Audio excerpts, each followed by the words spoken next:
Hey, what's up, guys? Welcome back. Kellen here again with Droid Life. So we still got the Galaxy Z Flip 4 in-house.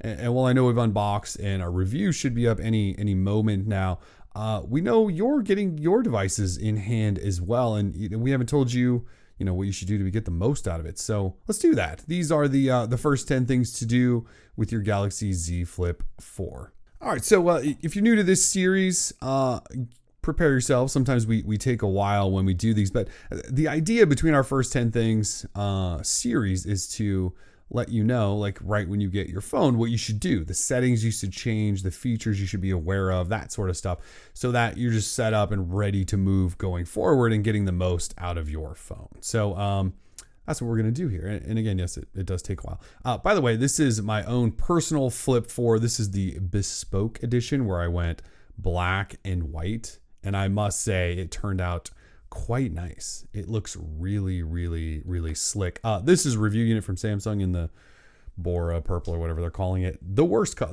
It's not the worst color. This is, though, quite nice. Anyway, so let's see here. The first thing you should do is, what I just used right there was the fingerprint reader. So we'll set up that, security, all of that. We do this with every single phone. We don't want you to forget to do that. So when you first walk through setup, it's probably going to ask you, hey, you want to set up fingerprint or face unlock, that sort of thing.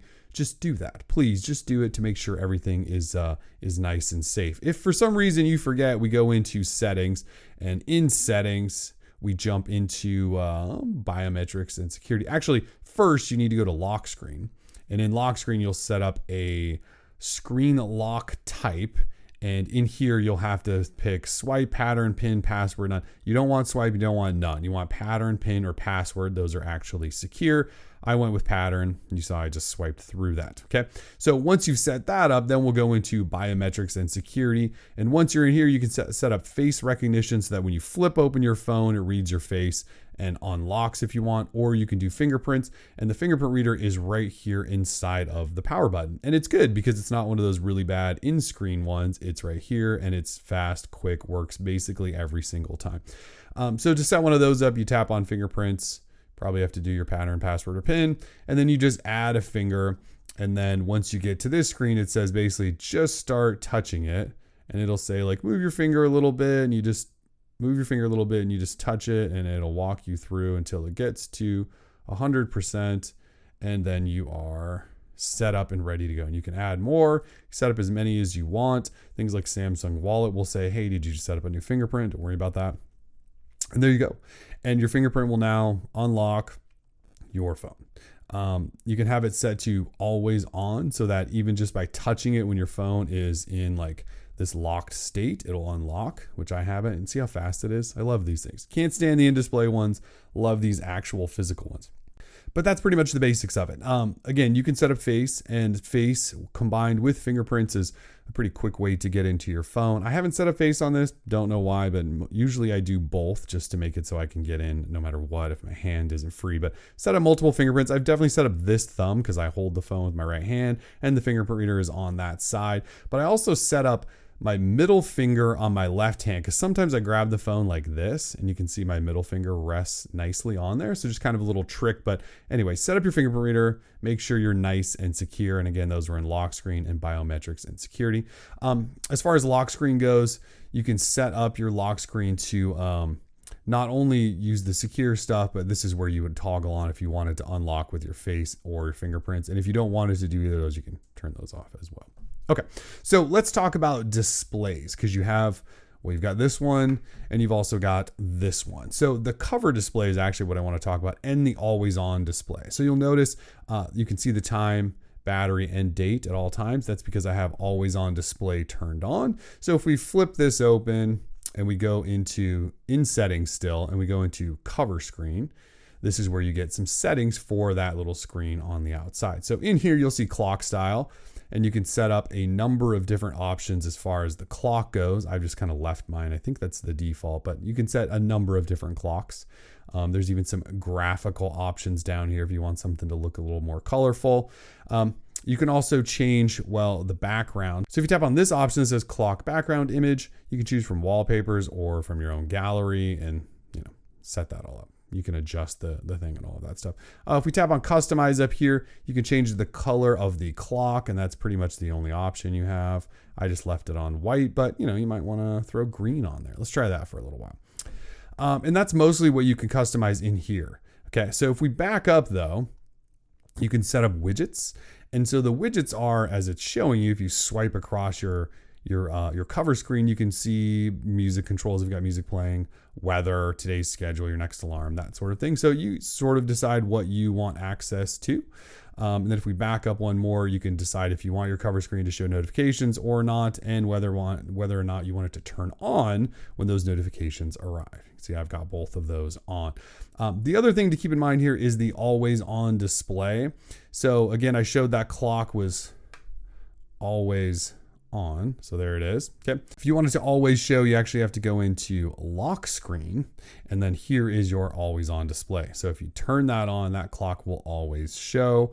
If you don't want it to just always show all the time, you can have it tap to show as scheduled. There's some options in there as well, but that is where you'll find those settings. So once you have all that on, this is how you use it. I have it always on, but you just double tap and it wakes it up.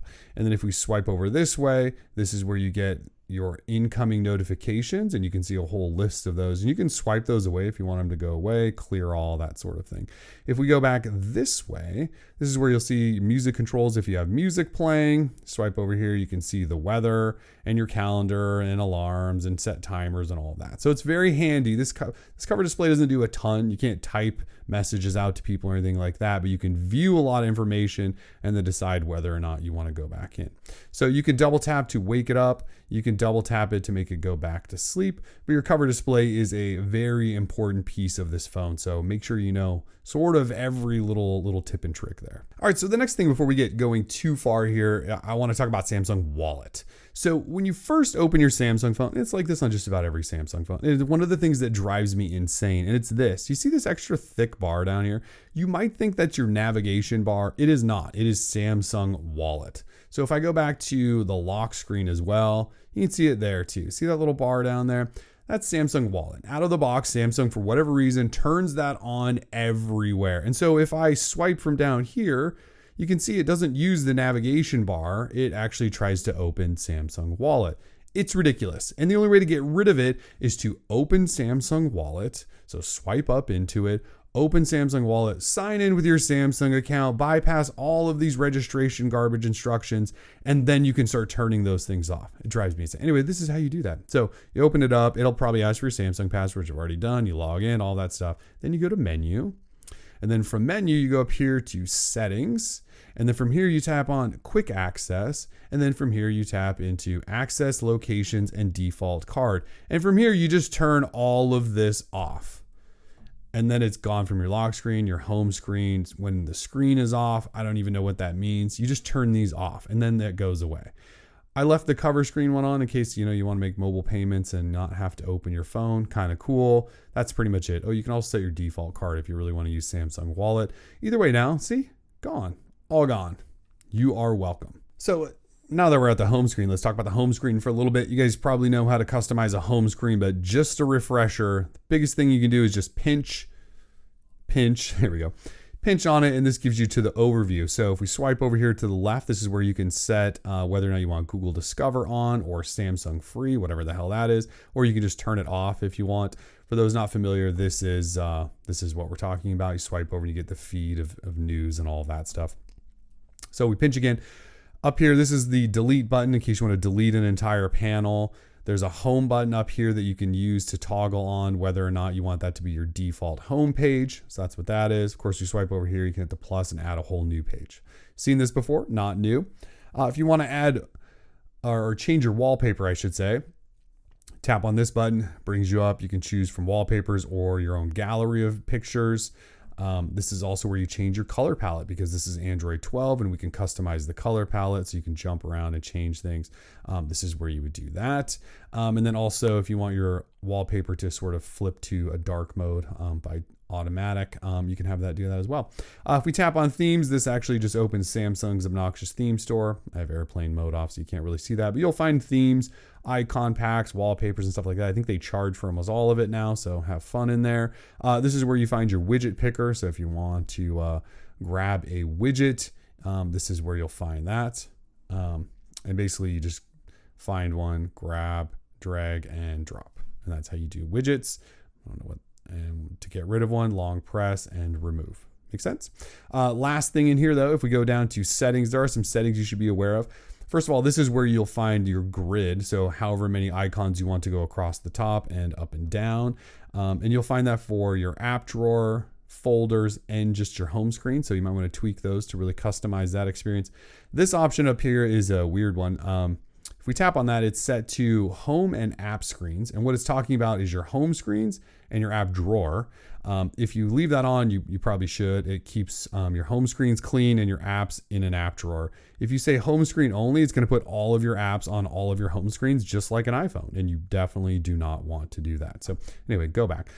There's some other stuff to point out here. So if we scroll down a little bit, this one is very important. This is the swipe down for notification panel. So if I'm here and I swipe down anywhere, brings down my notification panel. Okay, I could swipe up from anywhere to get into my app drawer, and that goes horizontal. Weird. Please stop doing that, Samsung. Make it vertical. But anyway, swiping up gets me in there. Swiping down brings that down. Very important. And I think that's mostly it as far as those settings go. One other one.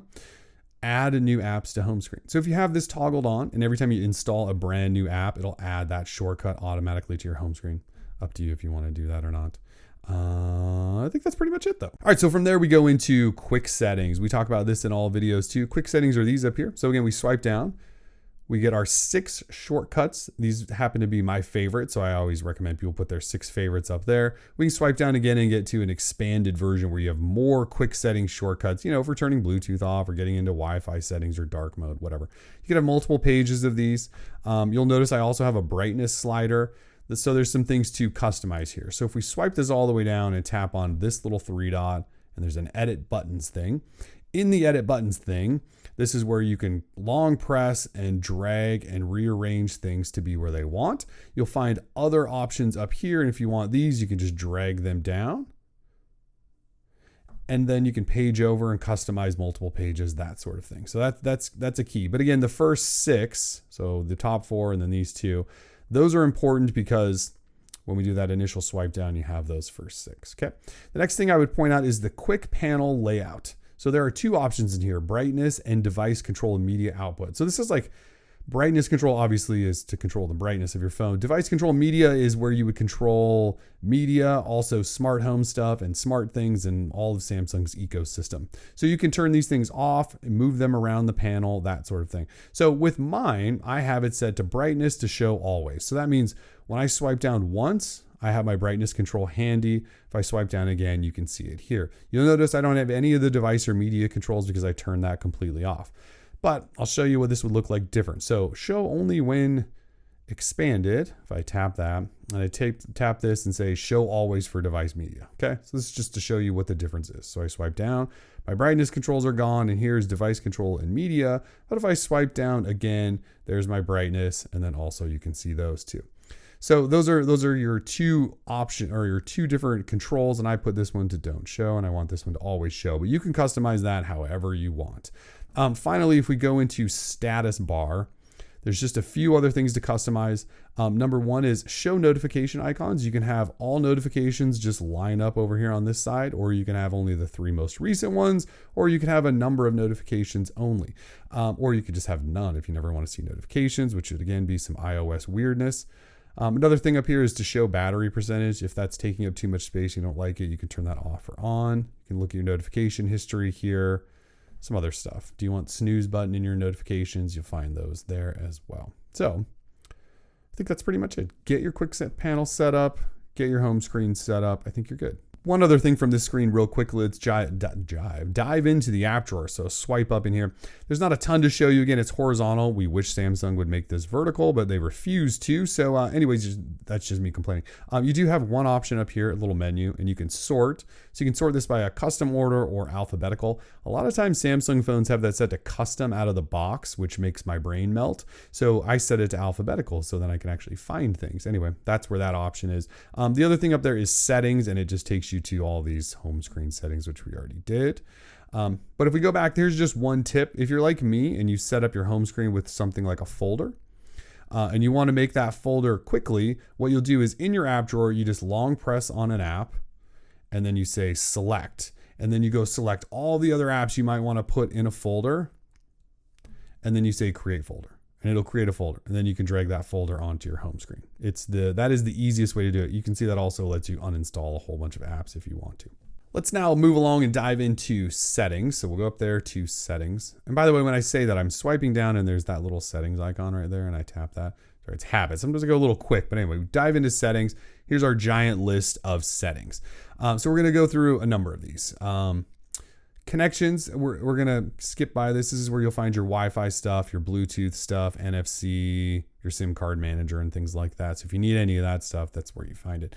But the first thing we're going to do is sound and vibration. So sound and vibration, obviously you can mute sound or turn on vibrate. You'll find your ringtones and your notification sounds and all that stuff in here. But what I'm going to talk about is volume just for a minute. So if we tap on volume, this lets you adjust all the different volumes of your phone. So ringtone, media, notifications, or system. And then there's also this toggle down here to use volume keys for media. So volume key right here is what that's referring to. So I have mine set to do that. And so what that means is if I'm adjusting my volume, you'll see it's adjusting my media volume. If you would rather have that adjust your notification or ringtone sound, you just turn that off. Come back over here. And now when I use this, it adjusts the volume of my phone, my ringtone and notifications. I don't like it to do that. I like media, so I turn that on. You can also just individually control all of these. One thing I will point out is vibrations on this phone. This doesn't have a great haptic motor in it, so it feels a little gross. So you're going to want to adjust those out of the box. You can set up vibration patterns for calls, also for notifications, something that you might find you might be able to recognize. But vibration intensity is a big one. So when I have an incoming call, I have my vibrations set to max vibration. So if it's in my pocket on a desk, I know when a call is coming in. Not that I get many, but I do have it set to that. Notifications, on the other hand, I get 1 million of those in a day, and I don't want those vibrations to be obnoxious. So I actually turn that down. And touch interactions are those interactions when you're swiping around, tapping around your phone, how strong you want those. Again, this is where I don't think the haptics on this phone are great. So I actually turn it down a little bit so that it's not quite so obnoxious, but I'll let you play with that. That's a feel thing there. And then finally in system sound vibration controls, this is just as you're tapping around, moving around your phone. Do you want there to be vibrations when you're using your gestures? Or do you want it to vibrate when you plug into charge or when you're using the Samsung keyboard? Or do you want it to make blooping sounds every time you do those things? This is where you'll find those controls. All right, backing out of there, and we will go into notifications. So there's basically one thing to show you in here. Notifications up top. So if we set this to brief, and usually Samsung phones out of the box are set to brief. Notification comes in, it does this little floating bubble up top that tells you a notification from an app. It doesn't say very much information, and so that's why I don't like it, and I switch it to detailed. So when you have detailed, notification will come down and look like a bigger box, and it might have actionable buttons on it, just as that preview is showing you. I like that version just because I can deal with a lot of notifications and still stay in what I'm doing versus the little bubble thing. From there, let's go into display settings. So in here, you'll just find all of your display settings, which there are some good ones, like this is where you can flip into your dark mode if you want, stay in light mode, or there's dark mode settings where you can have it come on at a custom schedule. So like mine comes on at 7 o'clock every night. Some people leave that on all day. I think that's weird, but I'm also not judging. Don't judge me. Here's your brightness controls for both your main screen and your cover screen. You'll notice in the adaptive brightness option, it says only on the main screen. So there's not adaptive brightness on the cover screen. So get that cover screen dialed into whatever brightness you like right here. Motion smoothness, you'll want this on adaptive. This is your 120 hertz smooth display. If you turn that off, it'll do 60 hertz and it won't look very nice. Eye comfort shield, that is simply the blue light filter that some people like to use during the night. You'll also find your screen color modes and things like that in here. One option I almost always tell people to turn off because I don't really like it is edge panels. So this does have the edge panel thing, which is this little swipe out to get you shortcuts to apps and stuff like that. I've tried to use it. It never works for me in my just sort of daily use. So I always turn it off, but that's what that is. In case you find that very helpful, that's what that is. And that's pretty much it. Navigation bar, there's 3 buttons there. If you want to switch back to the 3 button setup, I'm using gestures.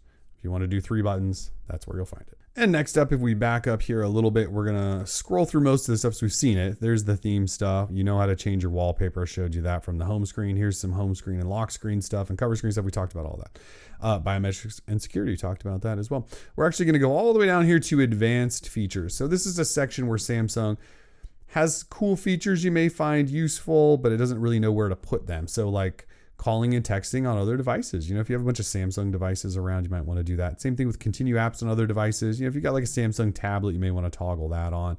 Here's where you can link your phone to Windows to use whatever Microsoft is calling that Windows phone link, whatever, Windows Your Phone, whatever it was called. You'll find some Android Auto settings and stuff like that. What I really want to talk about though is side key. So side key is an important one. So the first one is double press on the side key, and it's talking about your power button when it says side key. So double tapping on that opens your camera. That has been a default Android thing for a long time, but if you don't want it to do that, you can customize it to open an app or something like that. And then pressing and holding on that will do power, restart, this sort of menu, but also it could just wake Bixby. And out of the box, it may try to wake Bixby. So if it's bugging you, this is where you would change that. Okay, backing up one. Motions and gestures is another one. So this is where you'll find like tap to wake and tap to turn off screen.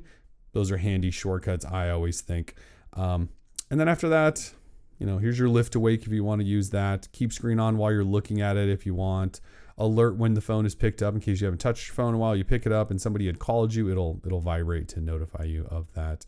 And that's pretty much it there in the advanced stuff. I almost forgot there is actually one more thing in here, labs. So labs and this option down, actually labs is kind of cool. You know, it'll allow multi-window for all apps. You can force that, and there's some split screen stuff. Some of this stuff's kind of cool. Most of it works better on tablets and like the Galaxy Fold 4, bigger screens and things like that. But anyway, flex mode. So flex mode is when you put your phone in this mode. That is called flex mode. So if we go in there, you can force apps to be able to use flex mode. There may be some apps you want to do this for, some it may not make much sense, but like, let's say like the calculator. Where's the calculator if I can spell? So calculator. So let's go out of here and let's go into the calculator. So here's the calculator. This is Google's calculator. And if I put it in flex mode, it just looks like this, right? It just kind of looks like it stays up there. So one cool thing is if you're in an app and you go like this, you'll see this little icon that pops up. This is actually a shortcut to that flex mode setting. And it actually brings in a shortcut right to that app you happen to be using. And if you toggle that on, and then we go back, now we are in a tutorial for how to use flex mode, and you can just hit OK.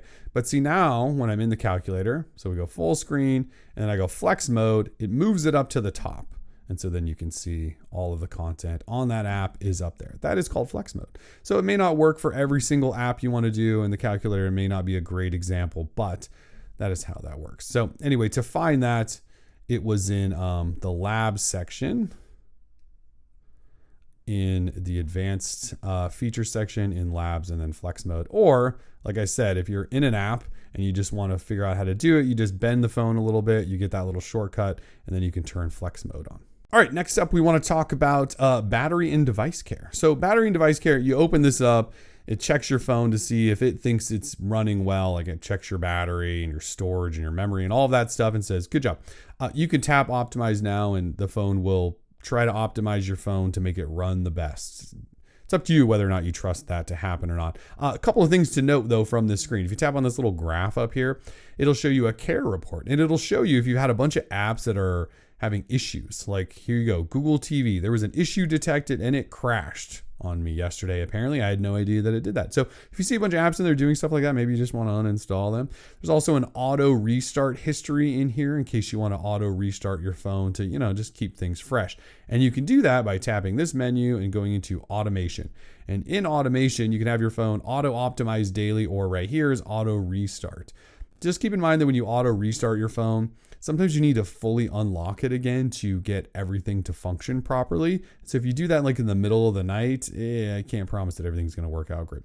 So you may want to do that like while you're awake in the middle of the day. But the auto optimize thing, I didn't even realize I had it on, but I do. And apparently at 3 a.m. it auto optimizes. Now, if you turn this on, out of the box, it says to close apps to free up memory. When it does that auto optimize, you may not want it to do that. So there is actually a toggle for that. But anyway, those are the two settings here in the device care that you may want to know about. Almost done here. Let's jump into apps. This is where you'll find your default app settings.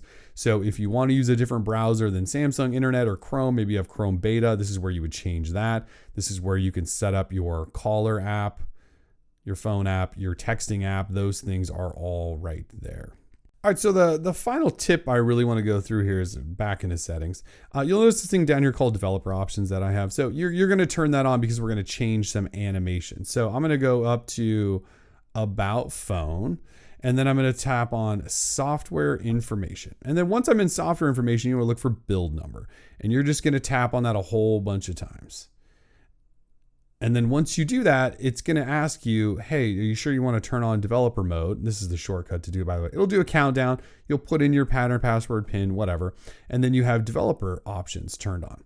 And so once you do that, you'll have this. And I promise you're not hacking your phone or doing anything dangerous, but go into developer options. And then we're going to scroll all the way down here into these animation scale options. And you're going to switch animator scale to 0.5. And when you do that, things like, well, opening up a folder looks smooth and fast, or going in and out of an app looks fast. I promise it will make that big of a difference. If I go back to 1, I'll just show you. See how much longer it takes for that folder to just fully expand? Absolutely ridiculous. And you fix that again by animator duration scale to 0.5. I think that's pretty much it. I know we didn't walk into the camera, but there's not a ton to show you there. We'll have a review up shortly. This is the first 10 things to do with your Galaxy Z Fold Z Flip 4. We're Droid Life. Peace.